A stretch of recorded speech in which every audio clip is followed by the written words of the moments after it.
El Evangelio según San Juan. En aquel tiempo dijo Jesús a sus discípulos: Me voy a aquel que me ha enviado, y ninguno de vosotros me pregunta: ¿a dónde vas? Mas porque os he dicho estas cosas, se ha llenado de tristeza vuestro corazón. Pero os digo la verdad, os conviene que yo me vaya, porque si yo no me voy, no vendrá a vosotros el Consolador. Pero si me voy, os lo enviaré, y cuando venga Él, convencerá al mundo en orden al pecado, en orden a la justicia y en orden al juicio. En orden al pecado, por cuanto no han creído en mí. Respeto a la justicia, porque me voy al Padre, y ya no me veréis. Y tocante el juicio, porque ya ha sido juzgado el príncipe de este mundo. Aún tengo otras muchas cosas que deciros, mas por ahora no podéis comprenderme. Mas cuando venga el Espíritu de verdad, Él os enseñará todas las verdades, pues no hablará por sí, sino que dirá las cosas que habrá oído, y os anunciará las venideras. Él me glorificará a mí, porque recibirá de lo mío y os lo comunicará. Pueden sentarse. La epístola tomada de la carta del apóstol Santiago. Carísimos, toda vida perfecta y todo don precioso de arriba viene, del Padre de las luces, a quien no cabe mudanza ni sombra de variación, porque de su voluntad nos ha engendrado con la palabra de la verdad, a fin de que seamos como las primicias de su creación. Bien lo sabéis, hermanos míos muy queridos, y así sea todo el hombre pronto para escuchar, pero comedido en el hablar y frenado en la ira, porque la ira del hombre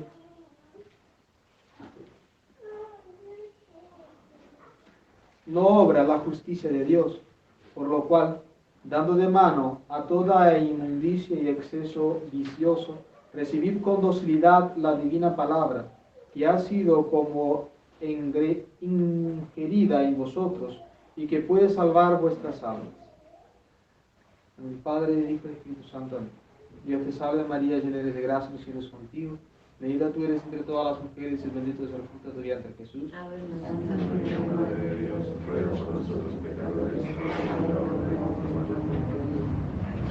El Padre, el Hijo y el Espíritu Santo. Amén. El cuarto domingo de la Pascua queda marcado como el primer anuncio dentro del tiempo pascual de que nuestro Señor Jesucristo sube al cielo con un fin excelentísimo, que es desde allí, luego de presentado a su eterno Padre las llagas de su pasión, enviarnos el Espíritu Santo, que es el Espíritu vivificador, el santificador del mundo. Santiago dice en la epístola de hoy que toda buena dádiva y todo don perfecto viene del Padre de las luces. No puede ser de otra manera. Es como si dijéramos que toda la aptitud sobrenatural y natural no puede venir de otra fuente, y es de Dios perfectísimo, que es el que nos comunica todos los bienes. De todos los bienes que podemos imaginar que Dios podría dar al mundo, no podemos pensar en otra cosa, sino que la misma donación de Dios mismo en su Hijo encarnado. Dice San Juan en el Evangelio, el capítulo 3, versículo 16, tanto amó Dios al mundo hasta entregar a su Hijo unigénito. Entonces, la encarnación es fruto del amor de Dios. Y como dice el mismo apóstol San Juan, ya no en el Evangelio, sino en su primera epístola, diciendo que Dios es amor, Dios es caridad. Quien permanece en caridad, permanece en Dios y Dios en él. Entonces, si todo lo que podemos contemplar, de todas las cosas creadas, de todas las cosas que Dios ha concedido a lo creado, Cristo es lo máximo que Dios pudo haber comunicado. No es lo máximo que Dios hizo, es lo máximo que pudo hacer. Son dos cosas distintas. Lo máximo que hizo, podría haber hecho algo grandísimo, pero pudiendo hacerlo más grande, pero no. Fue lo máximo que pudo hacer, entregarse a sí mismo. Eso no tiene medida, no tiene mensura, no tiene marco, no tiene palabras para describirlo. Nosotros debemos participar de esa entrega total, entregándonos a nosotros mismos en ese comunicado, en esa participación del sagrado amor de Dios. Porque dice San Pablo, en el Epístola de los Corintios, el capítulo 13, primer versículo: aunque yo hablara la lengua de los hombres y la lengua de los ángeles, sin amor nada soy. ¿Qué quiere decir? Que si por más que tenga toda la instrucción posible e imaginable, si no estoy en amistad con Dios, que es lo que supone la caridad, no soy nada. Y fíjense que no dice nada entiendo, o nada puedo, o nada consigo, nada soy.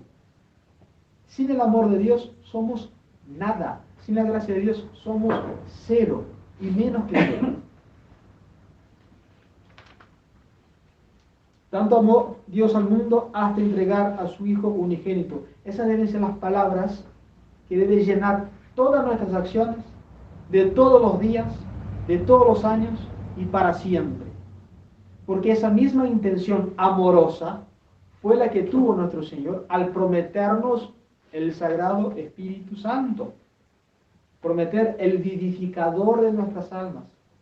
Por una muy saludable acomodación, se dice que la creación le corresponde al Padre, la redención al Hijo y la santificación de las almas al Espíritu Santo. ¿Por qué digo saludable acomodación? Porque esos hechos de Dios es toda la Santísima Trinidad la que crea, la que salva y la que santifica. Pero para nuestro entendimiento es más fácil que nosotros elevemos nuestro espíritu, elevemos nuestra oración y nuestras acciones de gracias si de cierta forma dividimos las gracias que debemos dar al que nos creó, al que nos redimió y al que nos santifica. El objeto aquí será un poco hablar del amor al Espíritu Santo como persona distinta de las dos otras. Persona distinta, diferente. Tienen una misma naturaleza, por supuesto, una naturaleza divina, pero son tres personas distintas y un solo Dios verdadero. Pues bien, si al Espíritu Santo le corresponde llenar nuestra alma de la caridad hasta la perfección, hablemos un poco de la perfección de la gracia en nuestras almas. Antes que nada, nosotros tenemos que agarrar del maestro de los maestros, el más gran teólogo que ha pasado por esa tierra, salvo después de nuestro Señor Jesucristo, pero como puro hombre, el más grande de todos, Santo Tomás. ¿Qué dice Santo Tomás de la perfección? Se dice de un ser cualquiera que es perfecto cuando alcanza su propio fin, que es la perfección última de las cosas. Son términos técnicos que quiere decir que una cosa será perfecta cuando funcione bien. Uno dice que un auto funciona bien cuando el consumo de nafta no es ni más ni menos, cuando las gomas están en su perfecto estado, llenas de aire, todas iguales, cuando el aceite está nuevo, cuando todo lo eléctrico en el auto funciona bien. Todo el fin para el cual existe el ser auto están bien encausados. Entonces el auto funciona perfectamente. Es una cosa que cumple bien su fin. Ejemplo de lo que acaba de decir Santo Tomás. Pero si nosotros hablamos del hombre, fíjense, ahora bien, la caridad es lo que nos une con Dios, fin último del alma humana. Pues como dice San Juan, el que vive de caridad permanece en Dios y Dios en él. Por consiguiente, la perfección de la vida cristiana se toma especialmente de la caridad. Entonces, volviendo al ejemplo del auto, la caridad es la nafta que consume bien, las gomas en buen estado, lo eléctrico en el auto que no falla, el motor que es nuevo, que el auto esté limpio. Todo eso, llevándolo a lo sobrenatural, ese ejemplo bajito, llevándolo a lo sobrenatural, quiere decir que la caridad debe llenar todas nuestras acciones para que nosotros consigamos la perfección. Y dentro de esa consecución de la perfección de nuestras almas, que recuerden bien, no es una cosa que vamos a hacer un favor a Dios, o algo que nosotros podemos hacerlo o no, es un mandamiento. Lo dice nuestro Señor Jesucristo en el Sermón de la Montaña: sed perfectos como vuestro Padre Celestial es perfecto. Sed, no en una de esas sean. Sed, estote en latín, que quiere decir el imperativo, es un mandamiento. Y para poner un ejemplo, pone a su mismo Padre: sed perfectos como vuestro Padre Celestial es perfecto. Cada uno de nosotros estamos destinados por Dios a una perfección de acuerdo a nuestro estado. No se va a pedir al padre de familia lo mismo que se va a pedir al sacerdote, pero ambos deben llegar adentro de su propio estado a la perfección de su alma. Y eso es un mandamiento de Dios. Comenzando por lo negativo, que es lo que tenemos que evitar para llegar a la perfección, dice San Pablo en la primera epístola a los Tesalonicenses: no extingáis al Espíritu. Por supuesto que no hay forma de extinguir al Espíritu de parte alguna. Siendo Dios potentísimo, no puede desaparecer. Incluso está presente en las mismas piedras dándole el ser. Está incluso en el alma en pecado mortal dándole la existencia. Pero la permanencia amorosa, vivificadora y comunicante de la gracia, ese tipo de presencia solo puede haber en un espíritu en amistad con Dios. Ya sea un ángel, espíritu puro, ya sea nuestra alma, compuesto espiritual, que tiene la capacidad de recibir el Espíritu Santo. Fíjense bien cómo Dios ha creado la naturaleza humana y cómo la ama. Le ha dado un alma que es capaz de soportar la misma presencia del Espíritu Santo. Y nosotros, al cometer un pecado mortal, lo echamos a las patadas de nuestra alma. Perdón la expresión, pero así lo es.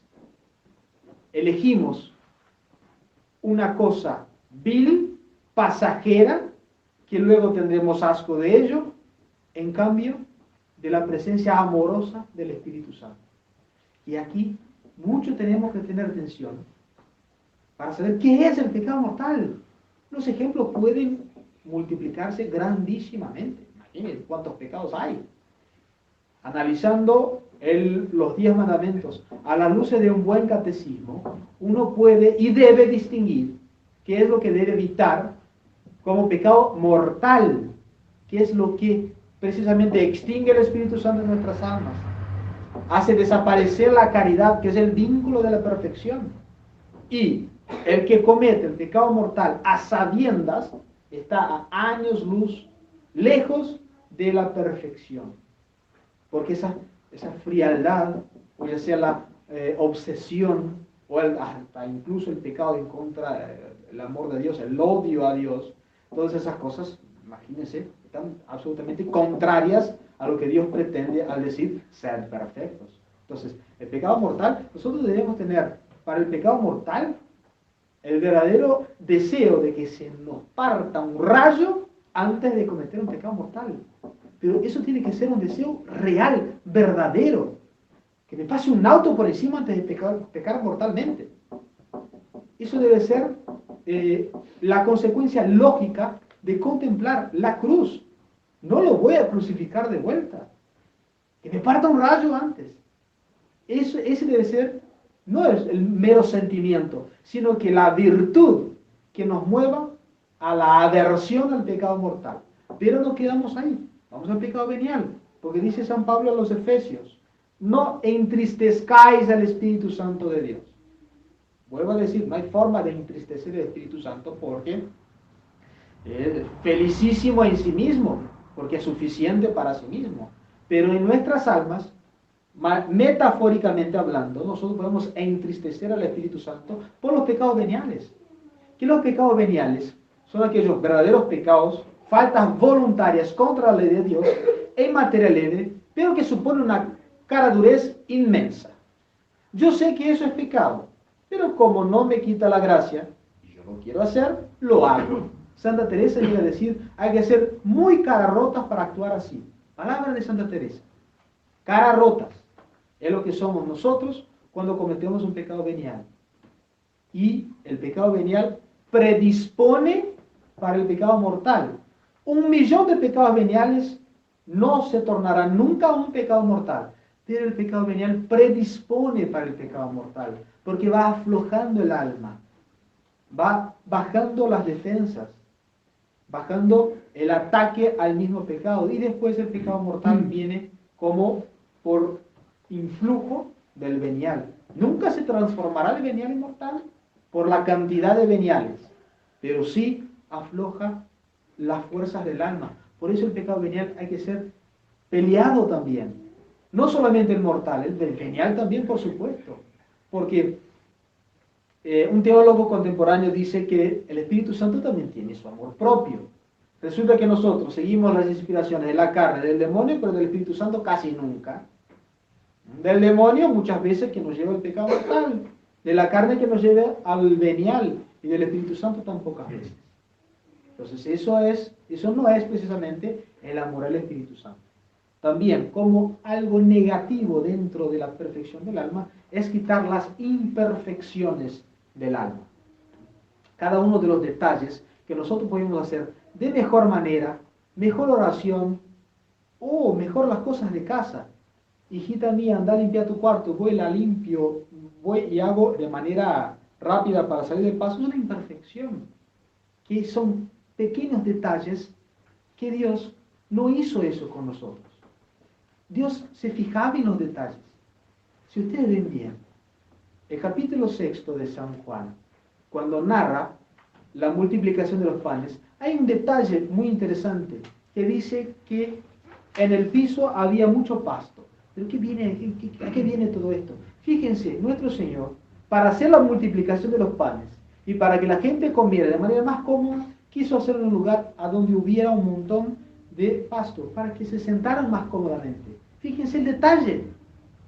Nuestro amor para con Dios tiene que ser un amor cariñoso, al detalle. Y eso puede aparecer de muchísimas maneras, limpiando la capilla o ayudando a hacerla, por ejemplo, la atención al culto divino, la limosna, todas cosas que vienen al detalle del amor a Dios. Que ahí ya entramos en lo positivo, por supuesto, que es lo que debo hacer para esa práctica del amor de Dios, al amor del Espíritu Santo. En primer lugar, la invocación, por supuesto, invocar al Espíritu Santo. En la liturgia tenemos muchísimos himnos, el Veni Sancte Spiritus, Veni Creator Spiritus, el Veni Sancte Spiritus, un montón de invocaciones para llamar al Espíritu Santo a que alumbre nuestras almas. Pero una que yo quería decir de manera más largamente es la fidelidad a la gracia. Una cosa importantísima dentro de la perfección cristiana, que nosotros seamos fieles a las gracias que Dios nos ha concedido. Y una gracia en especial, que de cierta manera cumple años este año, es la gracia de que ustedes tienen una organización de sacramentos ya hace un año. El año pasado, luego de la Semana Santa, los padres de Espina vinieron y establecieron el apostolado. Ellos fueron llamados. El sacerdote que estaba a cargo de ustedes los llamó y pidió que se ocuparan. El padre Julián puso sus condiciones, como es lógico. Yo vengo, pero me hago cargo. ¿Por qué? Aquí la idea fue comenzar un apostolado serio. No que antes no lo fuera, sino que nosotros recibimos esto y contemplamos que podíamos hacerlo con mayor estructura. No digo que antes no fuera serio. Sí, era de la manera de misión. Aquí ya tenemos una organización mejor, pero como vislumbramos una mejor organización, quisimos hacer de manera seria, así como era antes. Pero no en peregrinación de casa en casa, por ejemplo. Pero no a cada tantos meses, por ejemplo. Quisimos tomarlo de manera que ustedes tuvieran misa todos los domingos y durante toda la semana de por medio. Eso para nosotros fue tomarlo de manera seria.